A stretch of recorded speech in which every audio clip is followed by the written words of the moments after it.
어둠 속에서 주님을 만났네, 이 찬양은 그 가수였고 또 탤런트로도 아주 그 인기가 있을 만한 분이었는데, 김민식이라고 하는 이분이 갑자기 예수님을 만나고 지금 목사님이 되셨는데 40여 년 전에 예수님 만나서 불렀던 곡이에요.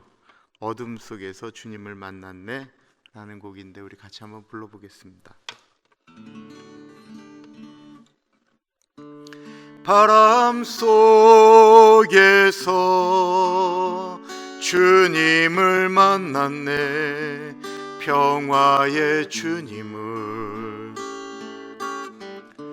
푸른 초장에 피곤한 영혼을 누이셨네. 이제 다시는 외로움도 두려움도 없으리. 오 주님이 나의 참 목자 되시니, 어둠 속에서 주님을 만났네, 사랑의 주님을.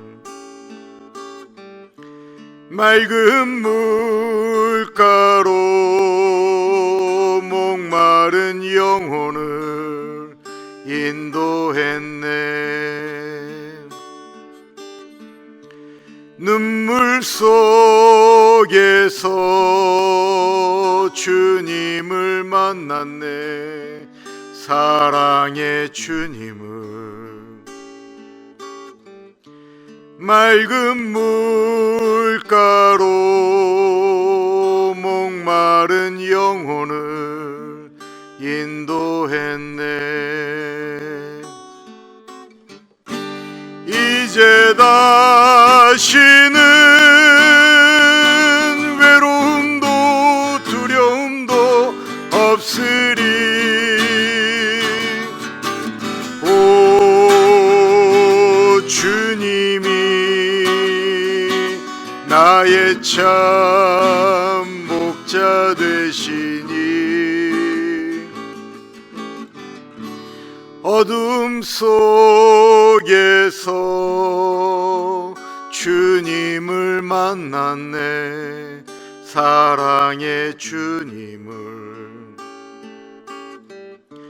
맑은 물가로 목마른 영혼을 인도했네. 이제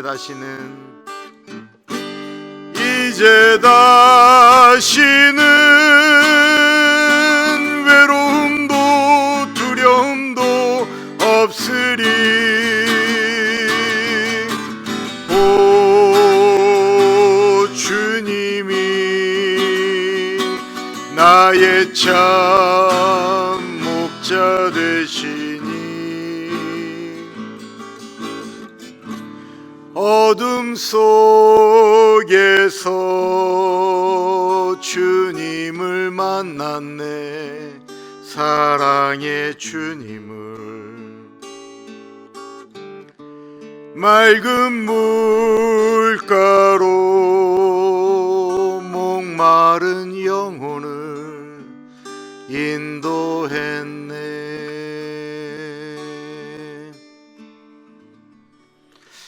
오늘 하루도 주님께서 우리를 맑은 물가로 인도해 주십시오. 우리 같이 기도하겠습니다.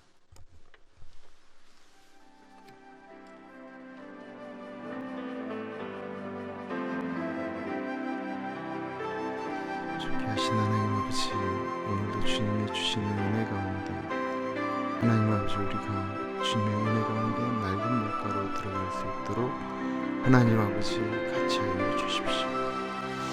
하나님 아버지, 주님을 만나는 경험을 서로 나눕니다. 하나님 아버지 같이 해주시고 인도해 주시기를 기도합니다. 하나님 아버지 같이 해주셔서 하나님 같이 해주시고 도움해 주시고 주님 같이 해주셔서 아버지 같이 해주시고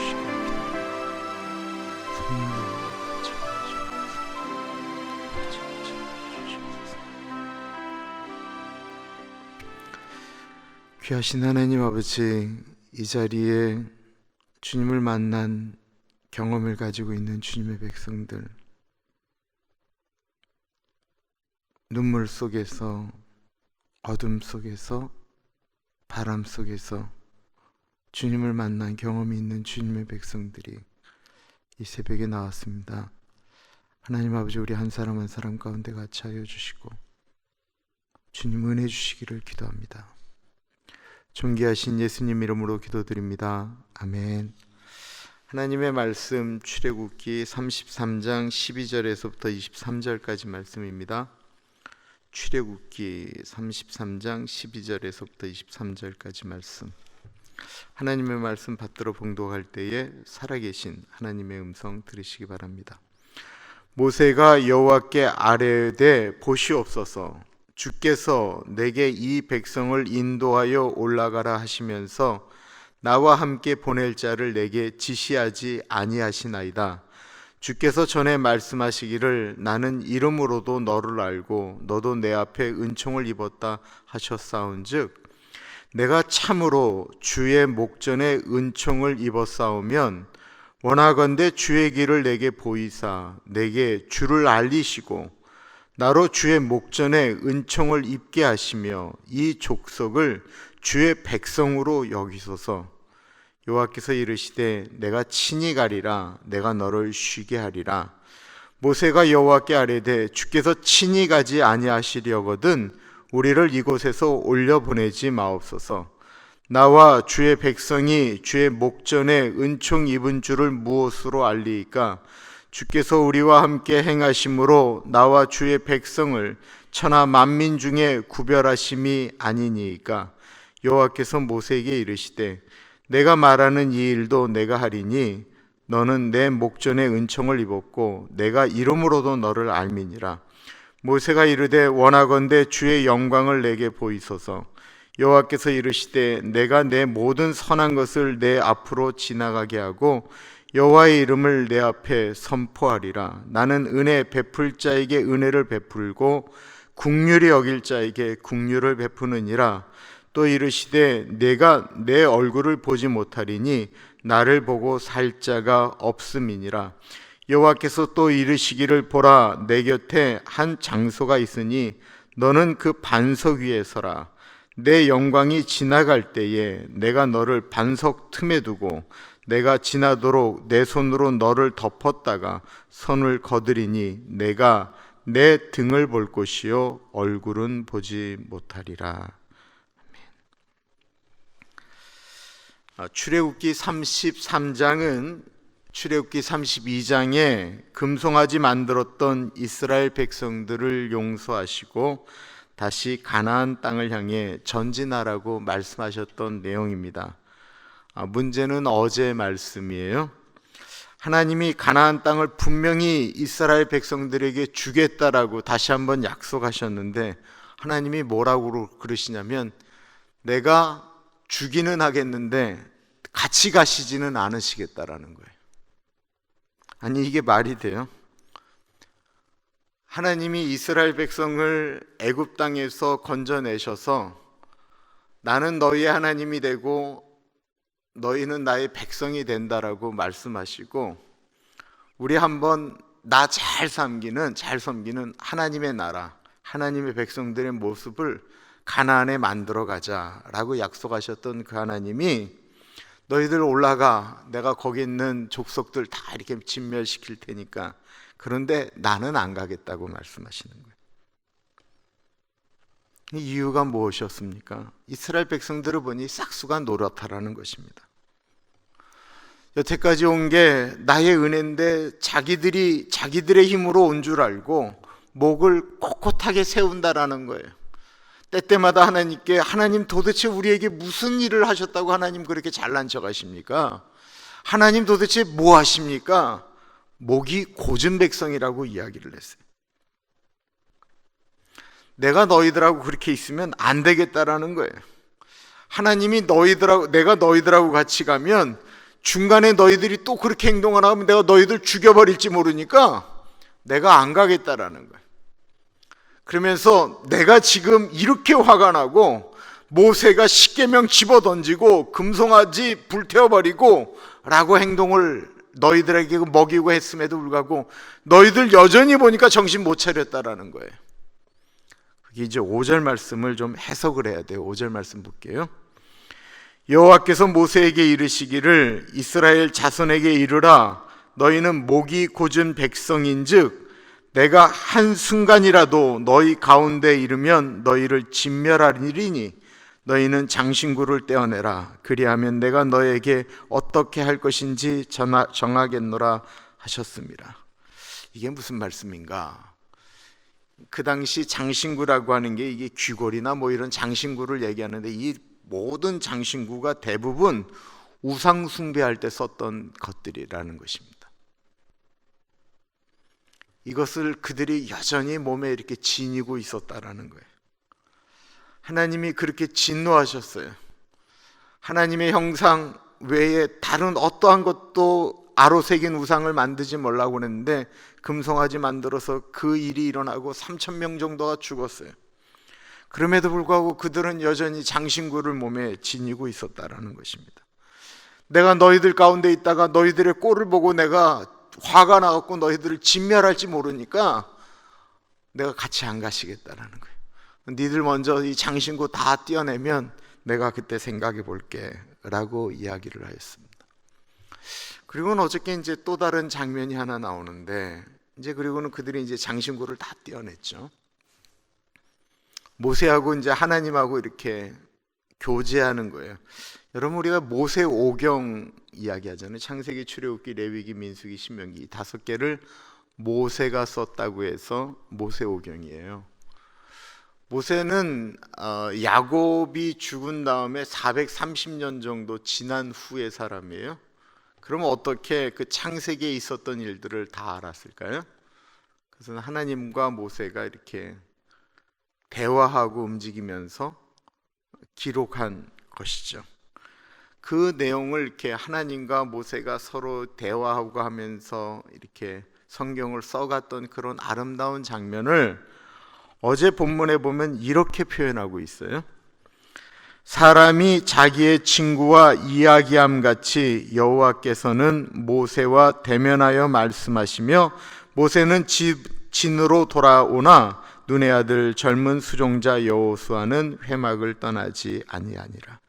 사람이 자기의 친구와 이야기함 같이 여호와께서는 모세와 대면하여 말씀하시며 하나님이 모세에게 이제 창세기를 만들 때의 상황을 설명하시는 거예요.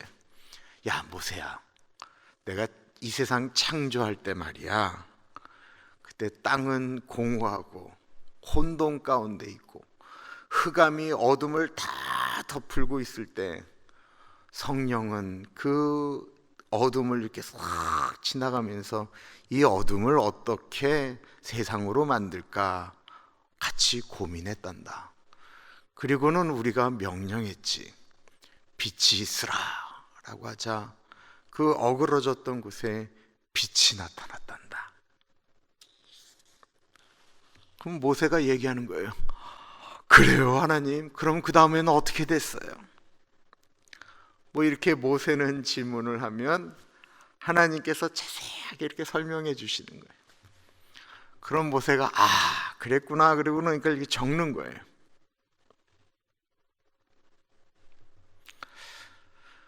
그런데 이 금송아지 사건이 있은 다음에 하나님과 모세가 여전히 회막에서 이제 이런 일들을 하고 있는데 하나님이 아무리 말씀을 하셔도 이건 제 상상력이니까 그냥 이해하고 들으셔야 돼요. 진짜 그랬나? 라고 말씀하시면 뭐 그럴 수도 있고, 하나님이 이렇게 말씀을 하시는데 모세가 너무 얼굴이 어두운 거예요. 하나님이 참다가 너 오늘 왜 그래? 우리가 그랬듯이 이야기를 하죠. 그러자 모세가 얘기를 꺼내는 거예요. 하나님 얼마 전에 저희들 보고 너희들만 올라가라고 말씀하셨죠. 하나님 그거 진심이세요? 정말 우리만 올라가라는 게 진심이세요? 우리끼리 못 올라가요 하나님. 몇 날 며칠을 아마 모세는 이 문제를 갖고 하나님 앞에 씨름하였을 것입니다. 그게 이제 오늘 본문 말씀이에요. 12절 13절 보겠습니다. 모세가 여호와께 아뢰되 보시옵소서 주께서 내게 이 백성을 인도하여 올라가라 하시면서 나와 함께 보낼 자를 내게 지시하지 아니하시나이다. 주께서 전에 말씀하시기를 나는 이름으로도 너를 알고 너도 내 앞에 은총을 입었다 하셨사온즉 내가 참으로 주의 목전에 은총을 입었사오면 원하건대 주의 길을 내게 보이사 내게 주를 알리시고 나로 주의 목전에 은총을 입게 하시며 이 족속을 주의 백성으로 여기소서. 12절에 보면 나와 함께 보낼 자를 내게 지시하지 아니하시나이다. 이 말씀에 대해서는 해석이 여러 가지예요. 하나는 뭐냐면 처음 모세를 부를 때 모세가 나 못해요 그러니까 내가 너와 함께 할 자를 내가 알려주지 않느냐, 저 말을 못하는 사람입니다 그랬더니 아론을 얘기했잖아요. 근데 아론이 금송아지 만들고 하는 것을 보면서 모세가 하나님 내가 형하고 같이 이 일 잘 못해요, 이거 어떻게 하라는 말씀이세요? 라고 이야기하면서 가나안으로 들어갈 때 모세 옆에 있어야 될 사람, 혹은 가나안으로 먼저 들어갈 때 인도할 천사처럼 사자를 보내겠다라고 해석을 하기도 하는데 일반적인 해석은 전자예요. 그래서 이 금송아지 사건 전에 한번 여호수아 이름이 먼저 언급됐다고 말씀드렸잖아요. 이 다음부터는 아론의 이름보다는 훨씬 더 많은 이름이 나오기 시작하는데 그게 여호수아의 이름입니다. 모세가 이렇게 얘기하는 거예요.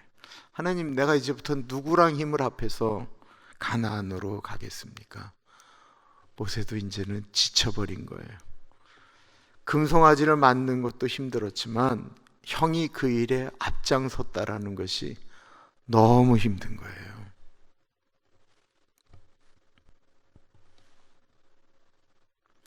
그리고 모세가 이야기하죠. 하나님께서 제 이름을 알고 저에게 은총을 입었다라고 말씀하셨는데 정말 그러신다면, 저를 정말로 그렇게 생각하신다면 하나님께서 저의 이름 모세의 이름도 알고 저에게 은총을 입었다라고 분명히 말씀하신 것이 맞으신다면 제가 원하는 소원이 하나 있습니다. 그것은 무엇이냐면 13절에 있는 말씀이에요.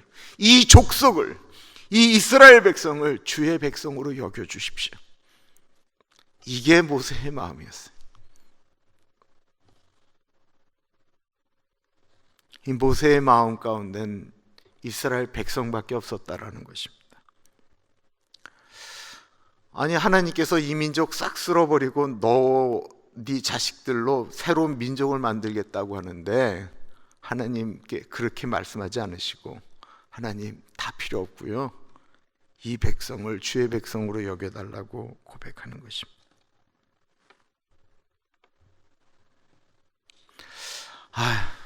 모세와 같은 마음을 갖고 있으면 참 얼마나 좋을까라고 하는 생각이 드는 거예요. 나 힘들고 나 어려우면 늘 마음이 비껴나고 싶은데 모세는 어떻게 이럴 수가 있나 라는 생각이 이렇게 들더라고요. 그 마음을 친구처럼 모세를 대하셨던 하나님이 좋게 여기지 않으셨겠습니까? 그래서 하나님께서 그 모세의 간구에 14절에 이렇게 말씀하시는 겁니다. 여호와께서 이르시되 내가 친히 가리라, 내가 너를 쉬게 하리라. 모세가 지친 거를 알았던 거예요. 모세의 나이 80세잖아요. 요즘처럼 종합 비타민이 있었던 게 아니에요. 영양제가 있었던 것도 아니에요. 육체적으로 정신적으로 다 지쳐버린 상태예요. 그전에도 여러 가지 일을 경험했지만 이 형 아론의 행동도 그렇고, 입장 바꿔놓고 생각해 보세요. 그 애굽에서부터 끌고 왔던 그 백성 3천여 명을 죽였으니 그 지도자의 마음 가운데 그 얼마나 큰 어려움이었겠어요. 엄밀한 의미에서 레위 족속이 죽였지만 그 모세가 자기 손에 피 안 흘렸다고 얘기하겠어요? 그 얼마나 마음이 어려웠겠어요? 그 마음이 다 무너진 상태였던 것입니다. 하나님께서 너 쉬도록 내가 직접 가겠다라고 말씀하시는 거예요. 그럼 모세가 아이고 하나님 이제 됐습니다 라고 해야 될 텐데, 모세가 점점 더 하나님께 요구사항이 많아지는 것입니다. 내가 이제 가겠다, 하나님이 말씀하셨으면 끝나야 되는 얘기 아니에요? 근데 모세의 마음이 그렇지가 않은 거예요. 15절 16절 보세요. 모세가 여호와께 아뢰되 주께서 친히 가지 아니하시려거든 우리를 이곳에서 올려보내지 마옵소서. 아니, 친히 가시겠다라고 말씀하시는데도 하나님 같이 안 가실 거면 아예 우리 보고 가나안 땅으로 올라가라는 말씀도 하지 마세요. 또 이렇게 얘기하는 거예요. 그리고는 16절이 중요한 게 16절. 나와 주의 백성이 주의 목전에 은총 입은 줄을 무엇으로 알리까? 주께서 우리와 함께 행하심으로 나와 주의 백성을 천하 만민 중에 구별하심이 아니니까. 아까 하나님께서 모세에게 얘기했던 것은 내가 너의 이름을 알고 너에게 은총을 입었다라고 이야기하는데, 모세는 그거 갖고는 도저히 성이 안 차는 거예요. 혹이나 하나님께서 말씀하셨던 것 이스라엘 백성에게 어떻게 할까 너무 두려운 거예요. 그래서 모세는 자기와 이스라엘 백성을 하나로 묶어서 하나님께 계속 기도하는 거예요. 보세요. 나와 주의 백성이, 하나님은 이 백성이라고 얘기하지 않고 나와 주의 백성이, 그리고 난 다음에 뭐라고 얘기하냐면 주께서 우리와, 나와 주의 백성이를 얘기했다가 이제 우리라고 하나님이 공동체로 만들어 버리는 거예요. 그리고 또다시 나와 주의 백성을 다른 민족과 어떻게 구별하시려고 하십니까? 자기와 이스라엘을 한 덩이로, 한 운명 공동체로 하나님께 지금 아뢰고 있는 거예요. 하나님이 나 하나 봐서 내 이름 알고 나에게 은총을 입혔으니까 내가 기도하니까 그럼 같이 가줄게 라고 이야기하는 것처럼 느껴지는 것인지도 모르겠어요. 모세가 그렇게 두려운 거예요. 모세의 마음 가운데 이스라엘 민족에 대한 마음이 얼마나 큰지 하나님께 이렇게 아뢰고 있습니다. 혹이나 하나님이 이스라엘 민족을 버리실까 봐.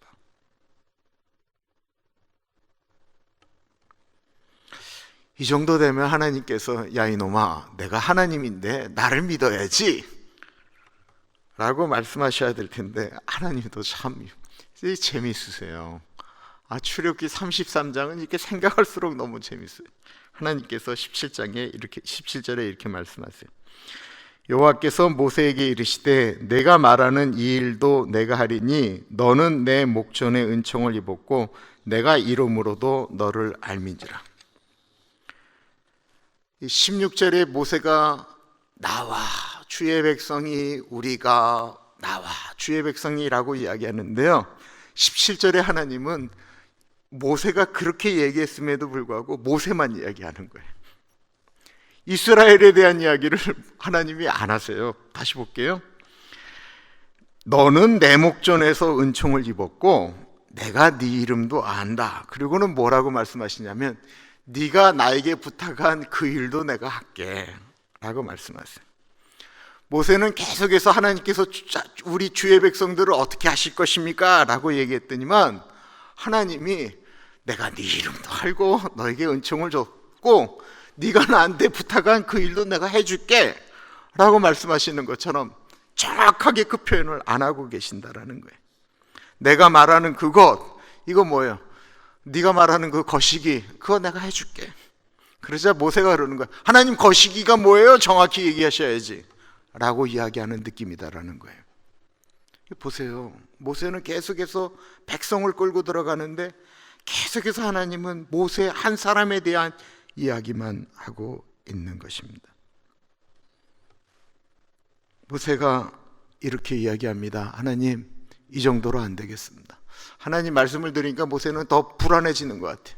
그래서 18절에 사람으로서는 해서는 안 될을 이야기를 합니다. 모세가 이르되 원하건대 주의 영광을 내게 보이소서. 정확한 원어적인 표현은 주의 얼굴을 내게 보여주십시오 라고 하는 것입니다. 이제 음성으로 말씀하지 마시고 주의 모습을 보여달라고 하였습니다. 이 다음 내용은 그냥 한 줄기 한 문장으로 쭉 해석할게요. 그냥 하나님께서 모세에게 이야기하는데 거절하지 아니하시고 사람이 나의 영광을 보면, 나를 보면 그 자리에서 죽는다.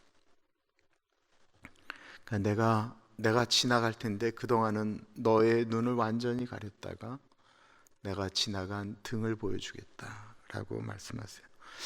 실제로 하나님의 등을 보여주신 것일까요? 이거는 그 당시 문학적인 표현이라고 설명하는 것이 더 맞고요. 하나님이 영광이 지나가면 그 영광의 흔적이 나타나잖아요. 시내산에 하나님의 영광이 임하니까 그 영광이 구름 가운데 임하는데도 사람들이 두려워서 너무 무서우니까 모세만 올라가라고 이야기할 정도잖아요. 그 하나님의 영광, 그 느낌이 그대로 느껴지도록 모세에게 했다라는 것입니다. 너무너무 재미있는, 이게 묵상을 하는데 너무 재미있는 거예요. 그래서 참 즐거웠어요. 오로지 백성만을 생각하면서 하나님께 매달리는 이 모세와, 혹이나 하나님의 마음이 바뀌실까봐 또 요구하고 또 요구하고 기드온처럼 요구하는 그 모세의 마음, 그 요구에 하나님께서 아주 친절하게 설명까지 해주시면서 대해 주십니다. 이유가 무엇이죠? 어제 말씀처럼 친구가 친구를 대하는 것처럼 하나님께서 모세를 대하였기 때문에 그렇습니다. 근데 여기서 이런 마음이 드는 거예요. 하나님께서 사람을 친구가 친구를 대하듯 그렇게 이야기하고 말씀하시고, 이게 모세이기 때문에만 가능한 것일까? 우리는 가능하지 않은 것인가? 이건 모세에게만 일어난 사건인가? 라는 생각이 드는 거예요. 그런데 예수님께서 지난번 이제 사도신경에 대해서 쭉 말씀을 나눴지만, 예수님께서 십자가를 지시고 이 땅 가운데 하늘로 승천하시면서 우리에게 보내주신 분이 성령님이시거든요. 멀리 성막에 들어가 모세는 하나님을 만났는데, 예수님께서 승천하시면서 보내주신 보혜사 성령님은 아예 우리 안에 들어와 계신다라고 말씀하셨기 때문에 우리는 아무 때나 주님께 기도할 수 있습니다. 요한복음 14장 16절 17절이에요. 내가 아버지께 구하겠사오니 그가 또 다른 보혜사를 너희에게 주사 영원토록 너희와 함께 있게 하리니 그는 진리의 영이라. 세상은 능히 그를 받지 못하리니 이는 그를 보지도 못하고 알지도 못함이라. 그러나 너희는 그를 아나니 그는 너희와 함께 거하심이요 또 너희 속에 계시겠음이라. 고린도전서 13장 16절에 보면 너희는 너희가 하나님의 성전인 것과 하나님의 성령이 너희 안에 계시는 것을 알지 못하느냐. 그러니까 우리 몸에 거하시는 성령님과 우리는 우리 안에 계시는데, 우리가 모세가 성막에 들어가서 하나님과 대화하는 것과 마찬가지로 우리는 우리 안에 계신 성령님과 대화할 수 있다라고 하는 것입니다. 더군다나 모세는 감히 하나님께 쓰지도 못했던 표현을 우리는 그렇게 대화할 수 있는 존재라고 하면서 갈라디아서에, 로마서에 우리의 존재에 대해서 이렇게 말씀하고 있어요. 갈라디아서 4장 6절과 7절입니다. 너희가 아들임으로 하나님이 그 아들의 영을 우리 마음 가운데 보내사 아빠, 아버지라 부르게 하셨느니라. 그러므로 내가 이후로는 종이 아니요 아들이니 아들이면 하나님으로 말미암아 유업을 받을 자니라. 모세는 감히 하나님 앞에 아버지라고 부르면서 대화한 적이 없어요. 친구 같은 관계라고 했지만 아버지와 아들의 관계만큼 할 수가 있을까요? 우리는 하나님을 아버지라고 부르는 관계가 되었어요. 하나님의 자녀라고 이야기했어요. 아버지가 자녀에게 그렇다고 한다면 원하는 것이 무엇일까요? 친밀감 아니겠습니까? 친밀감.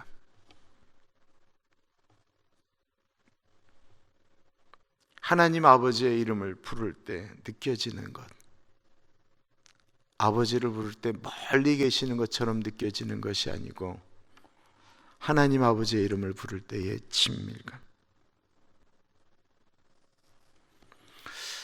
우리도 마치 모세가 하나님을 본 것처럼 느껴지는 것, 그런 거는 아니지만 기도하다 보면 마치 하나님이 옆에 계신 것처럼 느껴지실 때가 없으신가요?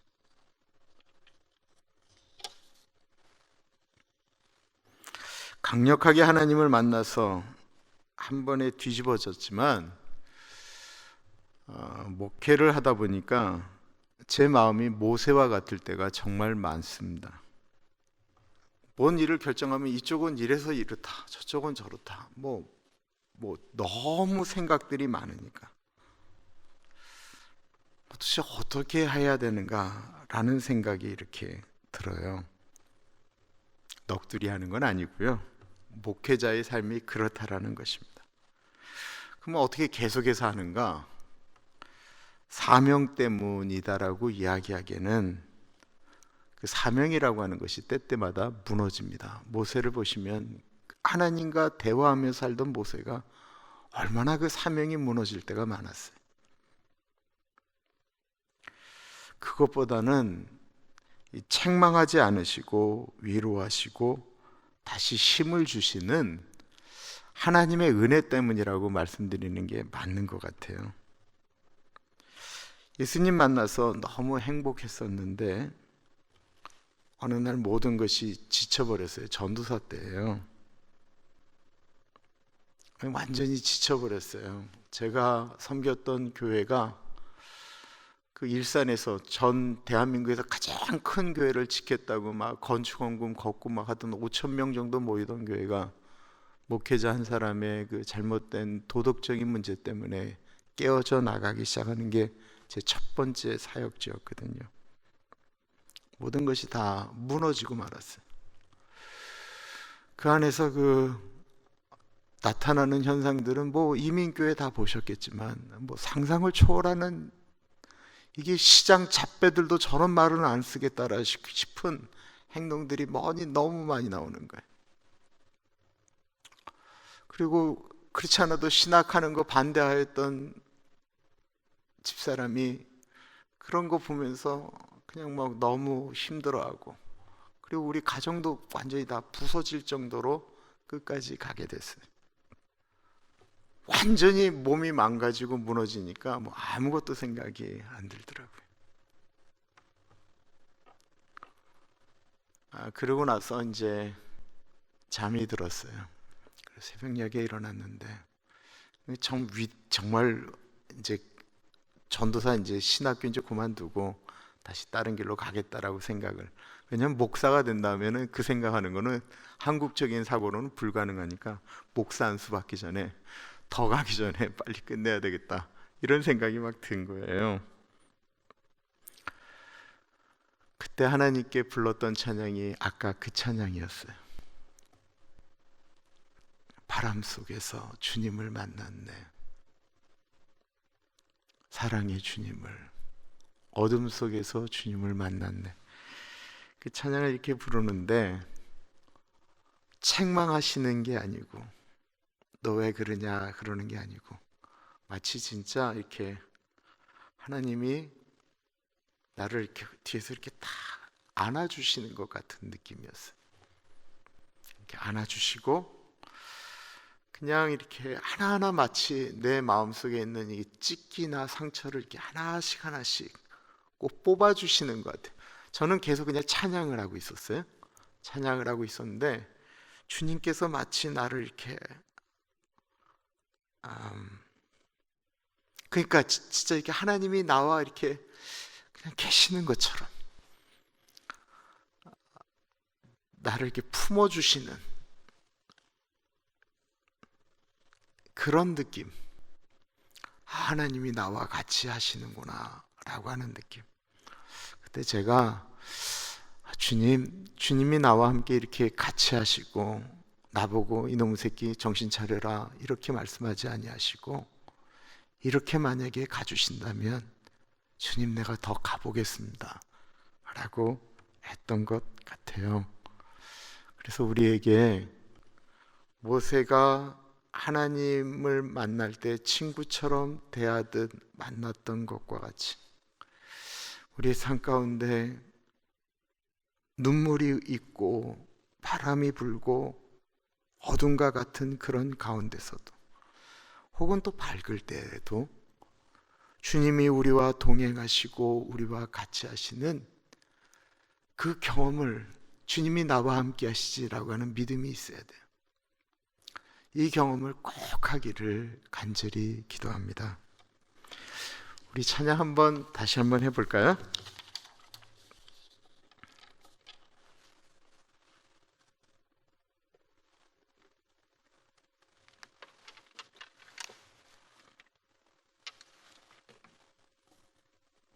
바람 속에서 주님을 만났네, 평화의 주님을. 푸른 초장에 피곤한 영혼을 누이시네. 눈물 속에서 주님을 만났네, 사랑의 주님을. 맑은 물가로 목마른 영혼을 인도하네. 바람 속에서 주님을 만났네, 평화의 주님을. 푸른 초장에 피곤한 영혼을 누이셨네. 이제 다시는 외로움도 두려움도 없으리. 오 주님이 나의 참 목자 되시니, 어둠 속에서 주님을 만났네, 사랑의 주님을. 맑은 물가로 목마른 영혼을 인도했네. 눈물 속에서 주님을 만났네, 사랑의 주님을. 맑은 물가로 목마른 영혼을 인도했네. 이제 다시는 외로움도 두려움도 없으리. 오 주님이 나의 참 목자 되시니, 어둠 속에서 주님을 만났네, 사랑의 주님을. 맑은 물가로 목마른 영혼을 인도했네. 이제 다시는 외로움도 두려움도 없으리. 오 주님이 나의 참 목자 되시니, 어둠 속에서 주님을 만났네, 사랑의 주님을. 맑은 물가로 목마른 영혼을 인도했네. 기도합니다. 참으로 존귀하신 하나님 아버지, 새벽에 나와 있는 주님의 백성들 한 분 한 분 같이 하여 주십시오. 새벽에 기도하는 그 기도 제목들 가운데 같이 하여 주십시오. 자녀들이 주께로 돌아오기를 간구하는 그 기도 소리 가운데 같이 하여 주셔서 돌아오는 그 회복의 날수를 감하여 주옵소서. 하나님, 살다 보면 어둠을 헤맬 때가 있습니다. 너무 큰 바람이 불 때가 있습니다. 눈물이 앞을 가릴 때도 있습니다.